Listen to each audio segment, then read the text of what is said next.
السلام عليكم ورحمة الله.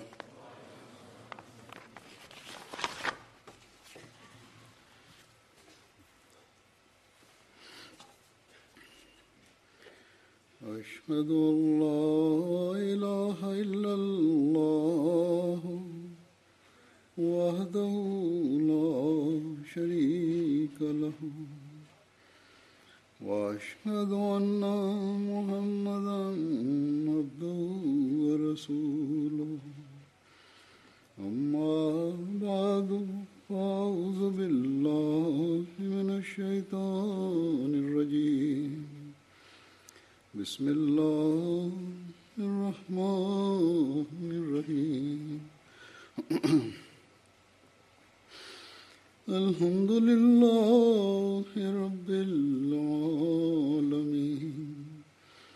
الرحمن الرحيم مالك يوم الدين إياك نعبد وإياك نستعين اهدنا الصراط المستقيم صراط الذين أنعمت عليهم غير المغضوب عليهم ولا الضالين.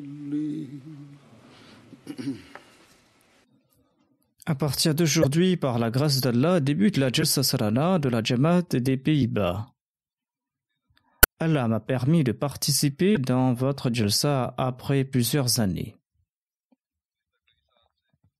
L'Amir Saeb des Pays-Bas m'a invité pour la Jalsa Salana depuis les dernières années, mais en raison d'autres occupations, les occupations de la Jamaat, en dépit de mon souhait, je n'ai pas pu y participer.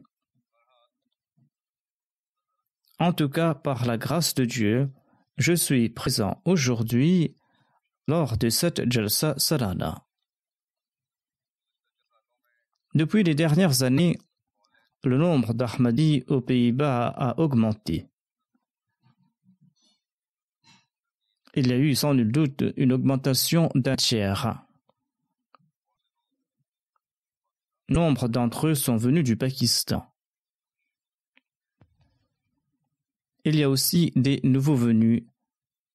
En tout cas, à l'instar d'autres Jamaat du monde, la Jamaat des Pays-Bas a progressé eu égard à son nombre et eu égard à ses moyens.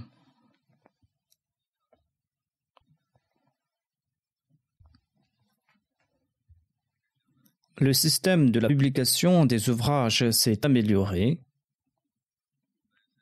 La Jamaat a eu un nouveau centre ainsi qu'une nouvelle mosquée ici aux Pays-Bas.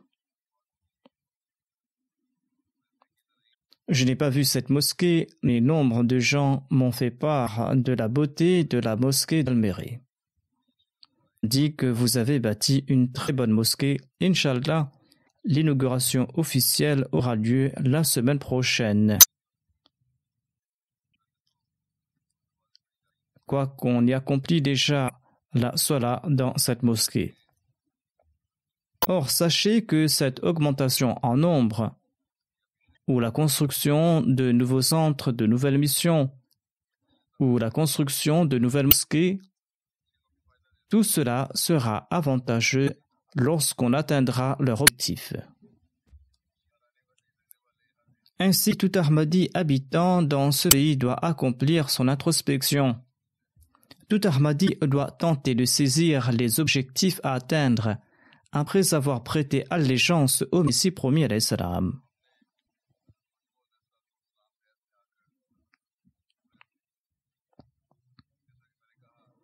Comme je l'ai dit, au cours des dernières années, des Ahmadis sont venus s'établir ici en grand nombre, augmentant ainsi la taille de la Jamaat.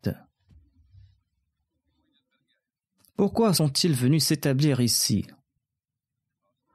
Pour la simple raison que les Ahmadis n'ont pas la liberté religieuse, au Pakistan en particulier. Au Pakistan, on persécute les Ahmadis au nom de la religion. On a usurpé leurs droits. On a usurpé leurs droits pour la simple raison qu'ils ont accepté l'imam de l'époque en accord aux prophéties et aux instructions du saint prophète Mohammed sallallahu alayhi wa sallam. Là-bas au Pakistan, on nous empêche de prendre le nom d'Allah et de lui rendre culte pour la simple raison que nous avons prêté allégeance à l'amoureux parfait du saint prophète Mohammed sallallahu alayhi wa sallam. Loin de nous permettre de bâtir des mosquées, on nous empêche d'organiser des jalsa et des ijtimas qui visent à promouvoir l'éducation de nos membres. Voire, selon la loi pakistanaise, nous n'avons même pas le droit de prier dans nos maisons. Nous ne pouvons même pas sacrifier des animaux pour la grande Eid. En effet, la loi au Pakistan nous l'interdit. On nous intente des procès à cet égard. On ne peut pas sacrifier ces animaux pour la Eid parce que cela blesse les sentiments des prétendus ulémas et de leurs compères. Ainsi, face à cette situation, nombre d'Ahmadis ont quitté le Pakistan pour s'établir dans d'autres pays ou en Occident où existe la liberté de conscience.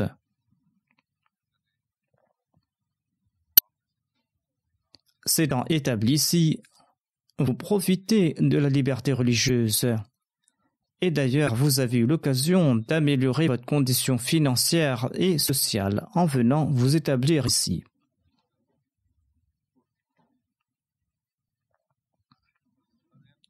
Ainsi, tout Ahmadi qui s'est affranchi de ses contraintes au Pakistan et qui vit librement ici doit être davantage reconnaissant envers Dieu. Tout Ahmadi doit s'évertuer à respecter au mieux les exigences du serment d'allégeance qu'il a prêté au Messie promis alayhi salam.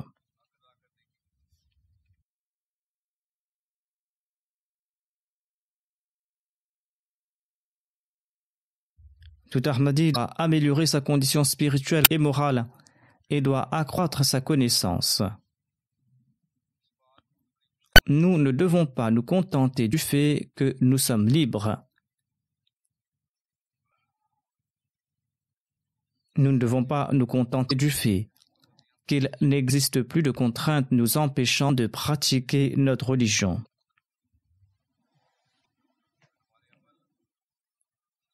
Si nos actions sont contraires au commandement de Dieu, et si nous n'avons pas tenté de nous réformer davantage, et si nous n'exprimons pas davantage notre amour pour Allah et pour son prophète, sallallahu alayhi wa sallam, eh bien, à quoi nous sert cette liberté? Quel est l'avantage de participer dans ces jalsa salana en ce cas?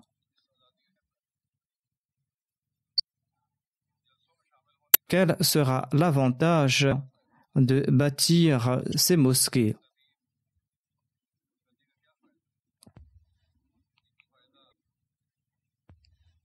Nous allons profiter réellement de cette liberté lorsque nous respecterons les exigences du serment d'allégeance. Le Messie premier alayhi salam a lancé ces jalsa après avoir reçu l'aval d'Allah.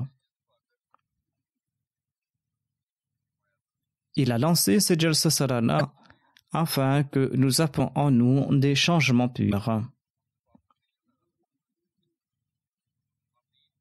Il a lancé ces jalsa afin que nous accordions préférence à la foi sur les choses mondaines et afin que nous puissions saisir l'essence de la foi, afin que nous puissions faire naître en nous l'amour pour Allah et pour son prophète sallallahu alayhi wa sallam, afin que nous puissions améliorer notre condition spirituelle et morale et afin que nous puissions accroître notre connaissance et faire de notre mieux à cet égard.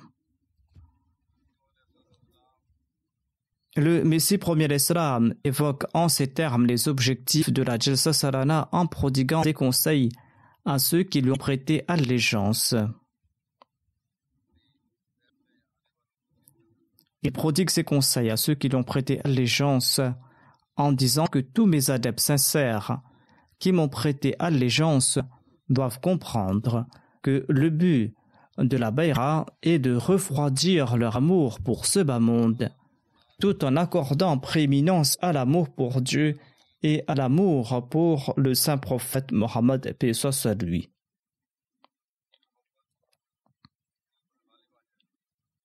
Mes disciples, déclare le Messie promet l'Islam, mes disciples doivent développer ce détachement du monde afin de rendre leur voyage vers l'au-delà facile.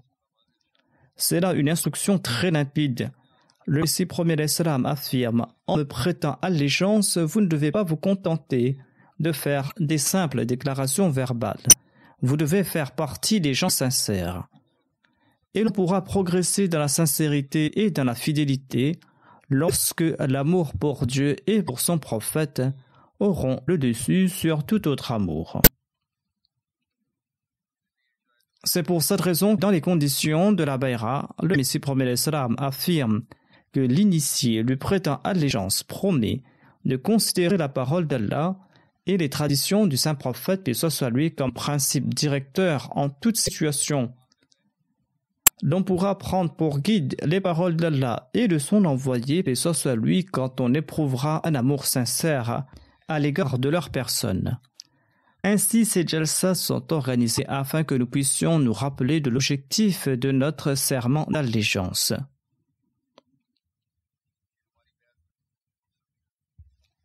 Se débarrasser entièrement le cœur de l'amour de ce monde pour préférer l'amour de Dieu et de son prophète n'est pas chose ordinaire. Cela exige de grands efforts. Étant donné que nous avons prêté le serment d'allégeance, nous allons devoir faire cet effort. Nous allons devoir sacrifier nos commerces en faveur du culte de Dieu. Nous allons devoir sacrifier nos occupations mondaines en faveur du respect des droits d'Allah. Nous allons devoir éviter entravant notre rapprochement avec Dieu. Si nos emplois ou si nos commerces nous empêchent de nous acquitter de nos devoirs envers Allah, eh bien nous allons devoir nous débarrasser de ces maux si nous souhaitons demeurer dans la Jamaat du Messie promis alayhi salam.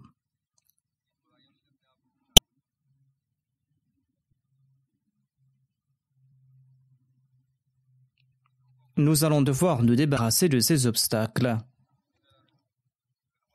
De même, si notre ego, si nos prétendus honneurs de ce monde, ou si notre prétendue renommée, si nos pensées et actions égoïstes nous empêchent de nous acquitter de nos devoirs envers autrui, ce sera là un autre acte de désobéissance à l'égard de la personne de Dieu. En effet, Allah nous a aussi demandé de nous acquitter de nos devoirs envers autrui. En commettant cet acte de désobéissance, nous n'allons pas atteindre l'objectif pour lequel nous avons prêté allégeance au Messie promis alayhi salam. Le Messie promis alayhi salam nous a aussi attiré l'attention vers l'amour pour le saint prophète Mohammed sallallahu alayhi wa sallam.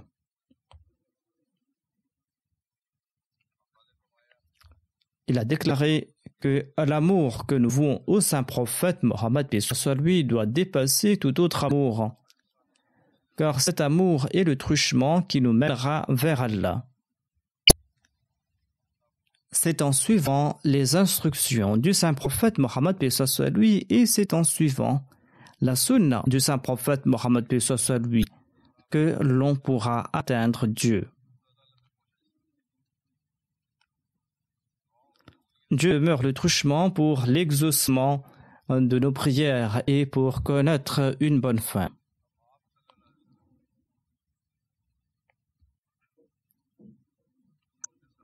Le Messie promis alayhi salam déclare: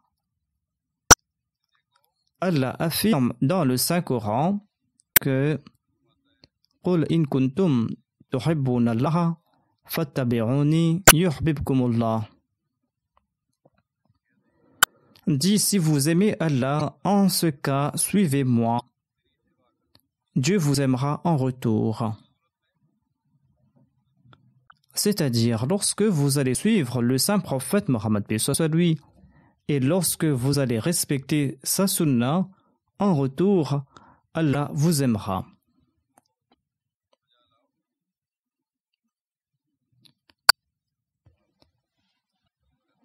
Le Messie promet l'Islam ajoute: l'unique voie à suivre pour mériter l'amour de Dieu est la voie du saint prophète Mohammed lui. Il n'existe pas d'autre voie menant à Dieu. L'unique objectif de l'homme doit être la quête de ce Dieu unique, de ce Dieu sans partenaire. Voilà notre unique objectif. Notre objectif, c'est la quête de ce Dieu qui est unique et sans partenaire. Il ne faut prendre aucun égal à Dieu. Le Messie promet l'Islam ajoute: évitez le politisme et évitez les innovations. Ne suivez pas les us et coutumes et les penchants lascifs.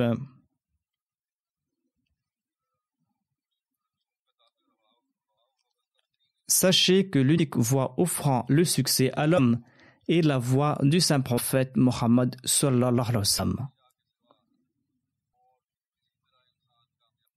Le Messie promet l'Islam ajoute: nous n'avons qu'un seul prophète et nous n'avons qu'un seul Coran qui a été révélé à ce prophète. Et c'est en suivant ce prophète que nous pourrons atteindre Dieu. Il ajoute: il n'existe pas d'autre clé pour ouvrir la porte des faveurs et des bénédictions divines hormis celle de l'obéissance au Saint-Coran et au Mohammed lui. Des principes qui consistent à accomplir la Salat, à jeûner et à suivre la voie de cet envoyé divin. C'est la seule voie et il n'en existe aucune autre.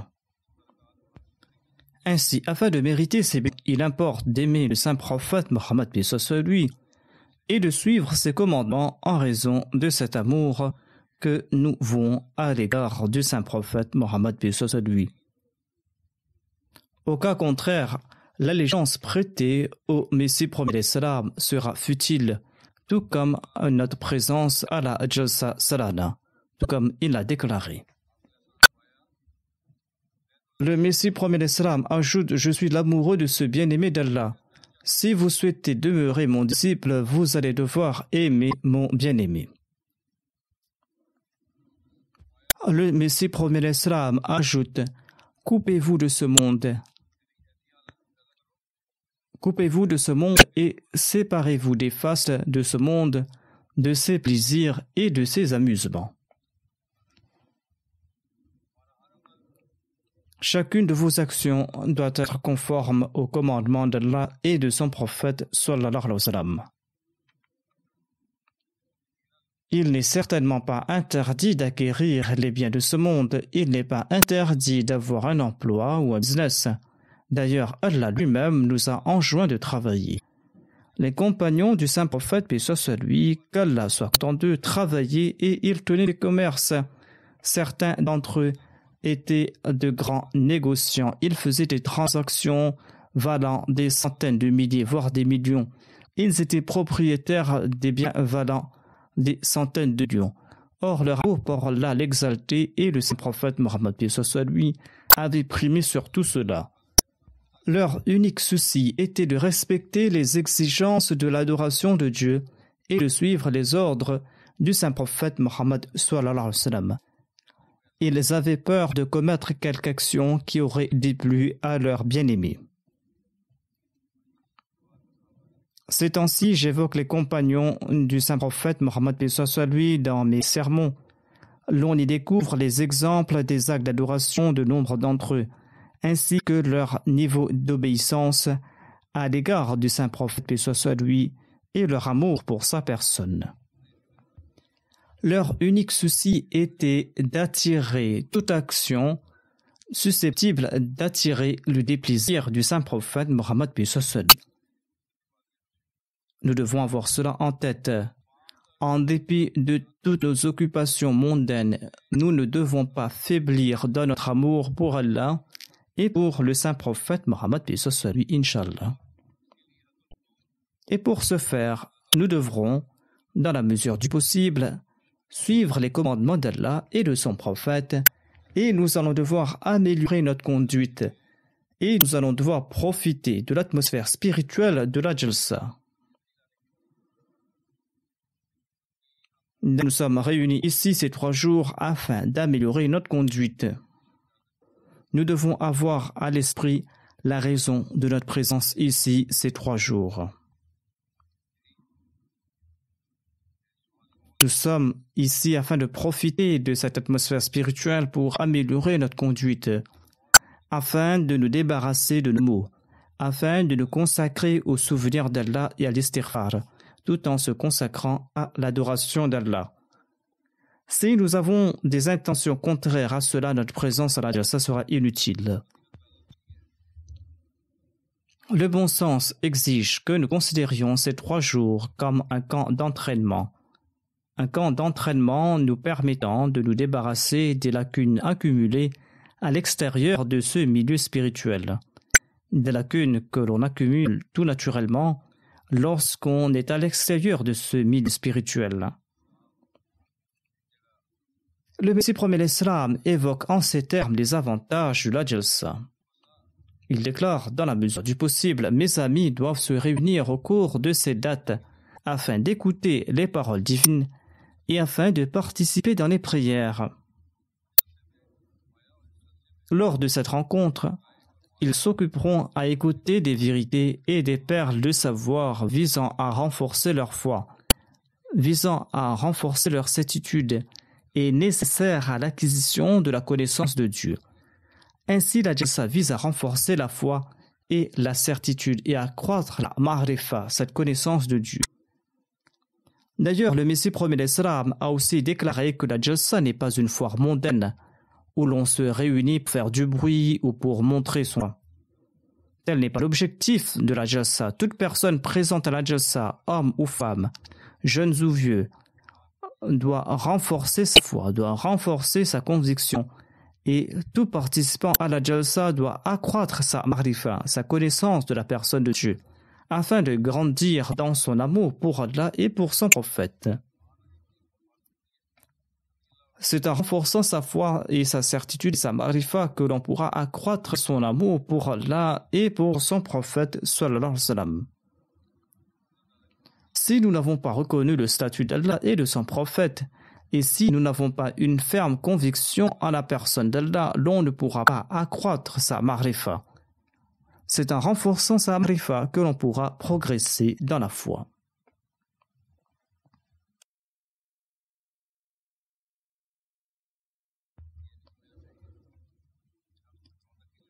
Ainsi, nous ne sommes pas réunis ici pour profiter de l'ambiance et pour parler de tout et de rien pour ensuite rentrer chez soi. Si nous avons de telles intentions, eh bien notre présence à la Jalsa ne sera d'aucun avantage, tout comme je l'ai dit. Le Messie promet l'Islam nous a aussi encouragé à accomplir des bonnes œuvres comprenant nos devoirs envers Allah et envers ses serviteurs. Le Messie promet l'Islam nous conseille ceci. Il déclare, il faudra être motivé à accomplir ses œuvres avec l'unique intention de plaire à Allah et de lui prouver notre obéissance, que l'on mérite des récompenses ou pas en retour.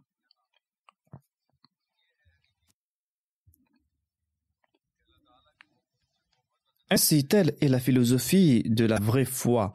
L'amour à l'égard de la personne de Dieu exige que nous exécutions ses ordres. Ceux-ci comprennent les actes d'adoration ainsi que le respect des droits d'Allah et de ses serviteurs. Il ne faut pas exécuter ces ordres avec la seule intention de mériter des récompenses en retour.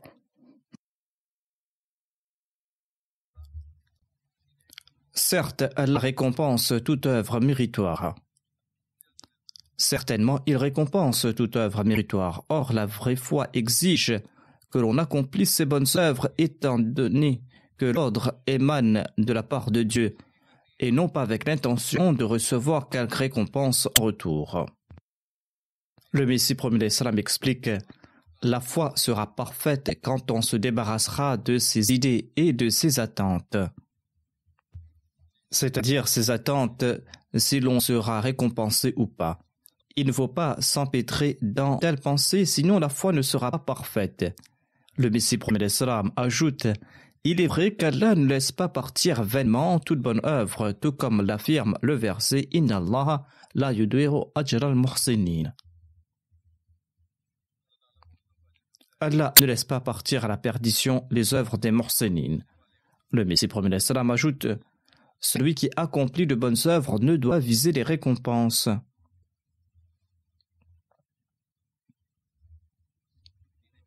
Ainsi, la vraie vertu doit être accomplie sans le désir d'être récompensé. Nous devons avoir ce principe en tête lorsque nous traitons autrui avec bienveillance. L'on doit s'acquitter de ses devoirs envers autrui et l'on doit être bienveillant pour la simple raison que c'est là l'ordre d'Allah et de son prophète, paix soit lui. Parce que cela est en accord à la pratique du saint prophète Mohammed, paix soit lui, à sa sunna. Il faudra faire montre d'une grande considération à l'égard d'autrui, que l'on soit récompensé ou pas en retour. Allah récompensera certainement cette bonne œuvre. Étant donné ce traitement de la part de Dieu, il nous incombe d'exécuter ses ordres afin de mériter son plaisir et afin d'éviter tous ces maux qu'il a condamnés.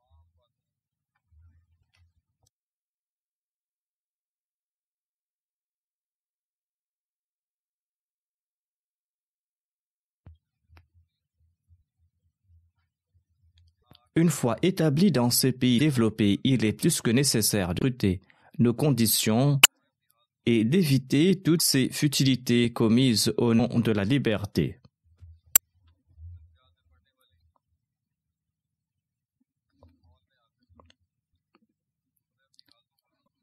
Parfois, l'aisance devient un obstacle dans l'accomplissement de bonnes œuvres. L'on oublie son passé quand on connaît de meilleures conditions de vie. L'on pense subir des pertes si l'on manque d'accomplir telle tâche mondaine. Or, Allah affirme que c'est lui le pourvoyeur. Ainsi donc, les gens de ce bas monde tentent d'éviter les pertes tout en négligeant leurs devoirs envers Dieu.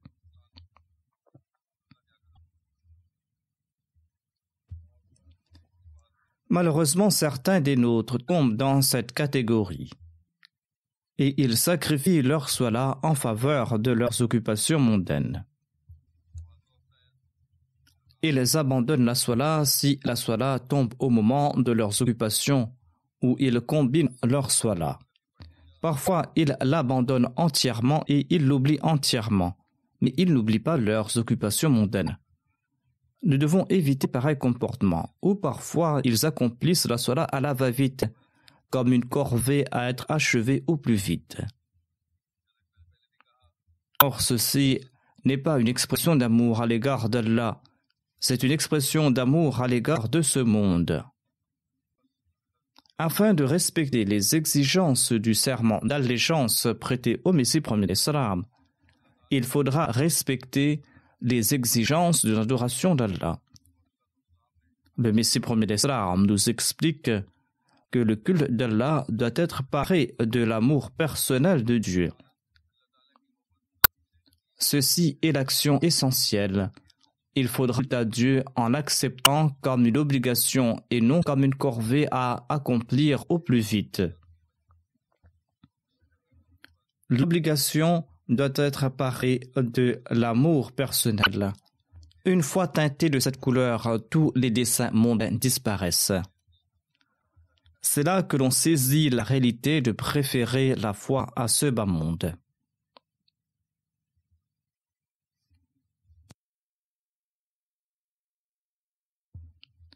Lorsque les objectifs mondains disparaissent, Allah pourvoit à l'homme par des moyens qui dépassent son entendement, tout comme il l'affirme dans le verset suivant.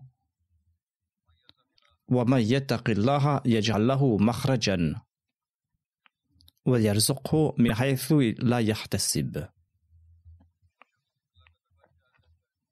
Et celui qui craint Allah, وَمَن يَتَّقِ اللَّهَ يَجْعَل لَّهُ مَخْرَجًا. Et celui qui craint Allah, il ménagera une issue pour lui. Et il pourvoira à ses besoins de là où il ne s'y attend pas.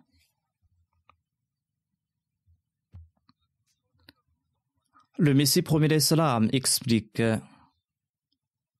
le principe du bonheur réside dans la taqwa. Sans nul doute, Allah ne laisse pas partir à la perdition ses serviteurs. Il les empêche de tendre la main aux autres. Il les empêche de tendre la main aux autres. Selon moi, la main de la grâce et des bénédictions divines demeure sur les descendants d'un homme de Dieu et d'un vrai muttaqi pour cette génération.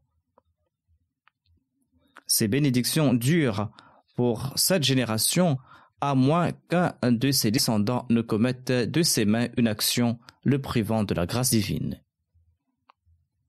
Le Messie promet cela ajoute: l'homme doit brûler tous ses moyens et doit n'en garder qu'un seul. L'homme doit brûler tous ses moyens et garder qu'un seul. C'est le moyen de l'amour divin. C'est par ce moyen uniquement que l'on pourra tout acquérir. Ce moyen, c'est celui de l'amour de Dieu. Le Messie promet l'Islam ajoute: je l'affirme en toute vérité, Dieu appartient à celui qui lui appartient. Il ajoute: transformez-vous au point d'être récipiendaire des grâces et des bénédictions de Dieu.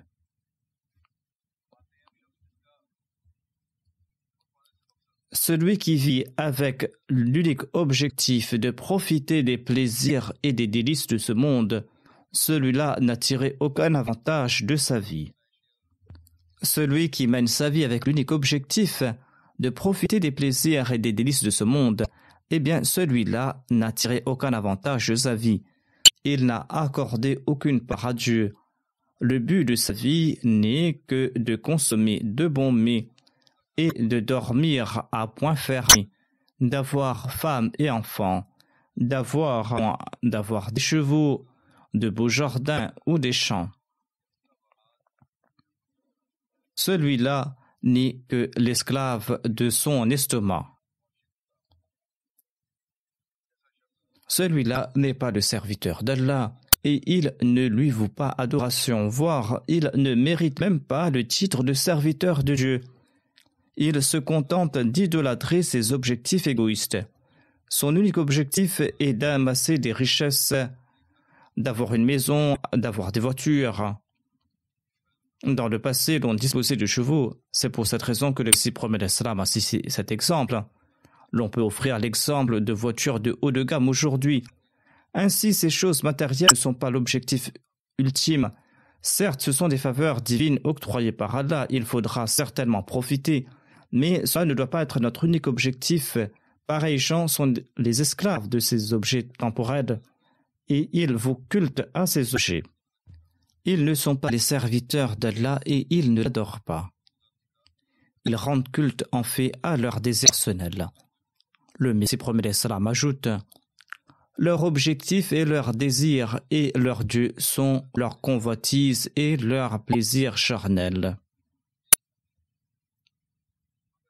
Or, l'adoration de Dieu est le but premier pour lequel Dieu a créé l'homme.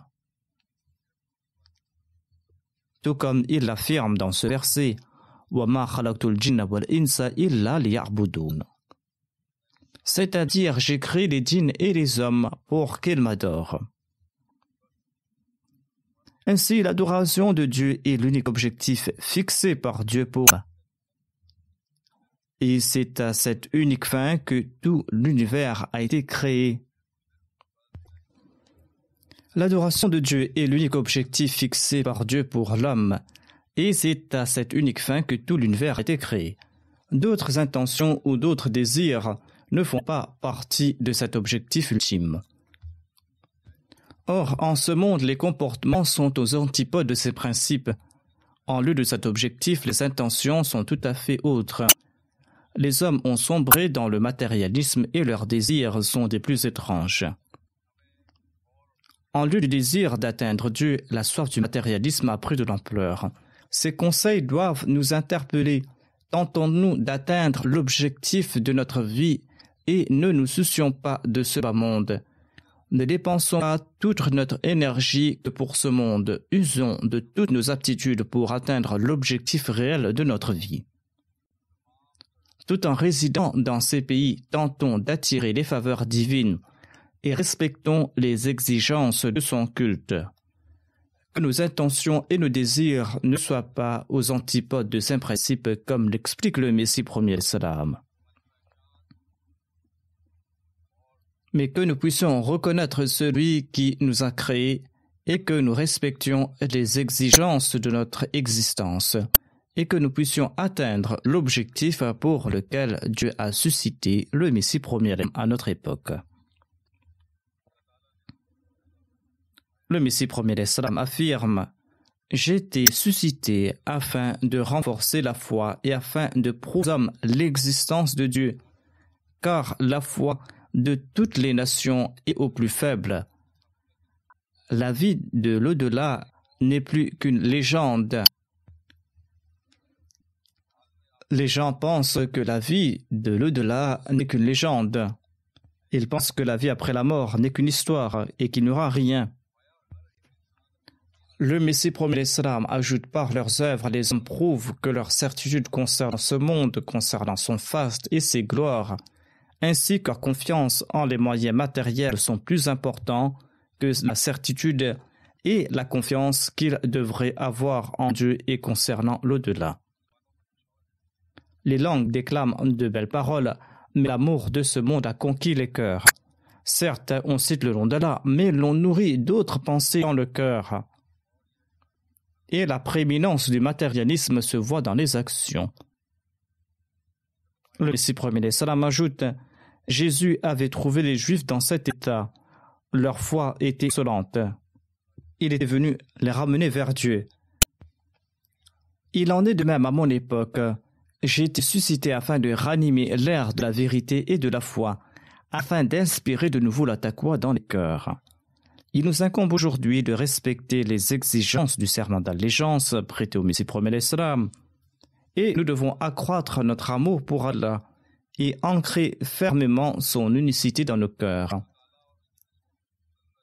Et pour l'amour d'Allah et son prophète, nous devons mettre à l'écart le monde et ses plaisirs.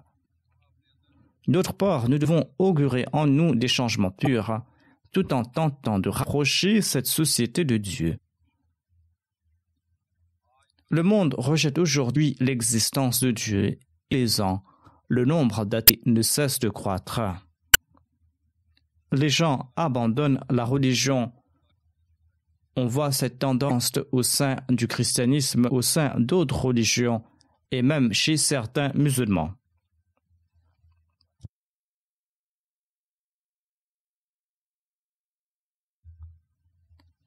Face à ce rejet de Dieu, nous devons éprouver de l'amour pour lui, tout en informant le monde concernant l'existence de Dieu. C'est à ce prix que nous pourrons atteindre le but de cette jalsa et c'est ainsi que nous pourrons respecter les exigences du serment d'allégeance prêté au Messie premier salam. Notre tâche ne se limite pas à engendrer en nous cet amour pour Dieu et pour son prophète. Nous avons une mission plus importante. Nous avons pour mission de susciter dans nos enfants et dans nos générations futures cet amour pour Dieu et son envoyé. De même, il faudra que nous présentions au monde l'existence de Dieu. Ayant prêté allégeance au premier salam, nous avons pour responsabilité de compléter sa mission et d'atteindre son objectif.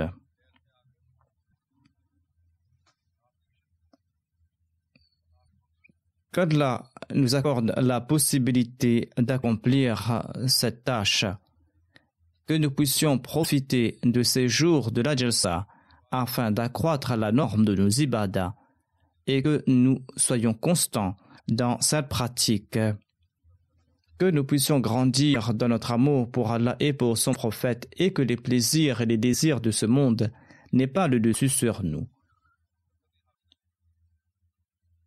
Mais sachez que tout cela est impossible sans la grâce d'Allah. Ainsi, prions beaucoup afin que nous puissions attirer ses faveurs. Il faudra être très vigilant à cet égard, qu'Allah nous en accorde la possibilité.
الحمد لله نحمده ونستعينه ونستغفره ونؤمن به ونتوكل عليه ونعوذ بالله من شرور أنفسنا ومن سيئات أعمالنا من يهده الله فلا مضل له ومن يضلل فلا هادي له ونشهد أن لا إله إلا الله ونشهد أن محمدا عبده ورسوله عباد الله رحمكم الله إن الله يأمر بالعدل والإحسان وإيتاء ذي القربى وينهى عن الفحشاء والمنكر والبغي يعظكم لعلكم تذكرون اذكروا الله يذكركم وادعوه يستجب لكم ولذكر الله أكبر